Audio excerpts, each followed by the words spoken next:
RBI grade B DEPR examination में money market instruments specially जो short term के होते हैं उनसे काफ़ी क्वेश्चंस पूछे जाते हैं और वो आरबीआई का one of the favourite topic भी है।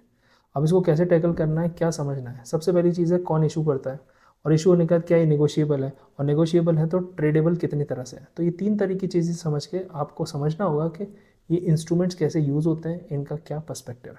पहले बात करते हैं ट्रेजरी बिल्स की, popularly known as T bills. अब टी बिल्स के फीचर क्या होते हैं, लेस देन 1 ईयर होता है, गवर्नमेंट इशू करती है, इसलिए ट्रेजरी वर्ड वहाँ लगा हुआ है। फिर उसके बाद वो जीरो कूपन होते हैं। जीरो कूपन का मतलब है कि वो आपको 1,000 रुपये का अगर टी बिल है तो आपको मिलेगा 900 रुपये में, पर मेचोरिटी पे आप उसको 1,000 रुपये पूरे ले सकते हो। तो इस तरह से भी चीज़ें होती हैं, मतलब उसके ऊपर से इंटरेस्ट नहीं मिलता। वैसे ही एक और टूल होता है कमर्शियल पेपर। वो किसके द्वारा इशू किया जाता है, वो कॉर्पोरेट्स के द्वारा होता है। वो एक प्रोमिसरी टाइप का नोट होता है जिसका सिक्योरिटी नहीं रहती, तो उसे हम अनसिक्योर्ड प्रोमिसरी नोट कहते हैं। वहीं तीसरी चीज़ सर्टिफिकेट ऑफ डिपॉजिट होता है। इसे कौन इशू करता है, इसे बैंक इशू करते हैं। ये नेगोशिएबल भी होता है और ये ट्रेडेबल भी होता है सेकेंडरी मार्केट में।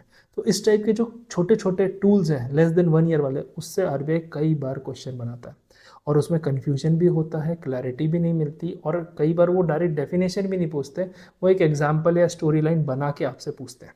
तो इसकी कंसेप्चुअल क्लैरिटी, इससे रिलेटेड फैक्ट्स और इससे related real life these instruments, आप उसको एक बार देख लो, क्वेश्चन आपको आसानी से बन जाएगा।